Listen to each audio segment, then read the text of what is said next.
നമസ്കാരം.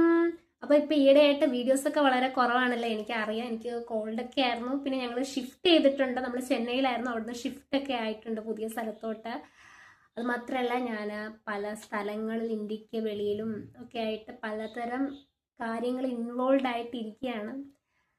ഇനി എത്രത്തോളം യൂട്യൂബ് വീഡിയോസ് ഒക്കെ എങ്ങനെയൊക്കെ ആയിരിക്കും, ലെറ്റ് സീ.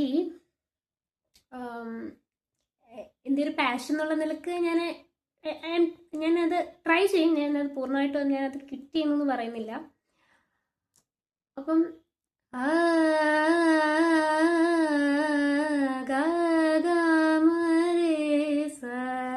ഇത് കേട്ടോണ്ടേ ഭാഗ്യശ്രീ എന്ന് വിചാരിക്കുന്ന ഒരു പരിപാടി എനിക്കുണ്ട്. അതായത് ഒരു ചെറിയൊരു അംശം കേൾക്കുമ്പോഴേ ഒരു രാഗത്തിലേക്ക് ഫൈനലൈസ് ചെയ്യുന്ന അൺസയന്റിഫിക് ഐഡന്റിഫിക്കേഷൻ ഓഫ് രാഗ കൊണ്ട് നടക്കുന്ന ആളായിരുന്നു ഗൈസ് ഞാൻ. ബട്ട് പിന്നെ എനിക്ക് മനസ്സിലായി കുറച്ചുകൂടെ സയന്റിഫിക് ആവണം. അതായത് ഇത് കേട്ട ഉടനെ ഭാഗ്യശ്രീ എന്ന് പറയാൻ പറ്റില്ല.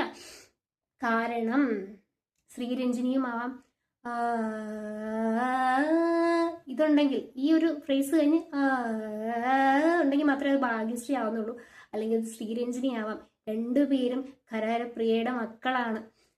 അപ്പോൾ ഞാൻ പറഞ്ഞു വന്നത്, പെട്ടെന്ന് നമ്മൾ ചാടി കയറി രാഗ ഐഡന്റിഫിക്കേഷനിലോട്ട് ഒരിക്കലും എത്തരുത് മക്കളെ. നമ്മൾ അതിനുശേഷം വരുന്ന ഫ്രേസസ് വെരി ഇമ്പോർട്ടൻറ്റ്. ഇന്ന് ഞാൻ പഠിച്ച ഒരു ലെസൺ ആണ്. So I M sharing it.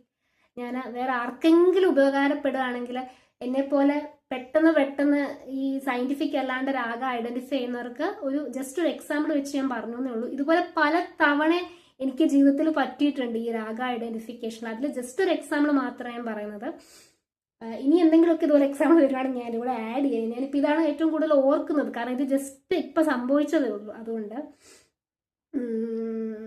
രണ്ടും ഒരുപോലെ തോന്നുന്നു. കാരണം എൻ്റെ ഗുരു പറഞ്ഞത്, കാരണം അത്രയും സ്വരങ്ങളാണ് ഉള്ളതല്ലേ, 7 സ്വരങ്ങളാണ്. അപ്പം പാറ്റേൺസ് ഒരുപോലെ വരാം. രാഗ ഇപ്പൊ 1, 2 അല്ലെങ്കിൽ കുട്ടികൾ പേരന്റ് രാഗയുടെ ചൈൽഡുകൾക്ക് ഒരുപോലെ വരാം ഫ്രേസസ്. സോ അത് കഴിഞ്ഞിട്ട് നമ്മൾ കുറച്ചും കൂടി ആഴത്തിൽ അത് മനസ്സിലാക്കാനായിട്ട് നമ്മൾ എഫേർട്സ് എടുക്കേണ്ടതുണ്ട്. ആ ഒരു സയന്റിഫിക് ആയിട്ട് നമ്മൾ പഠിക്കേണ്ടതുണ്ട് എന്ന് ഓർപ്പിച്ചുകൊണ്ട് എൻ്റെ ഈ ചെറിയ വീഡിയോ ഞാൻ അവസാനിപ്പിക്കുകയാണ്.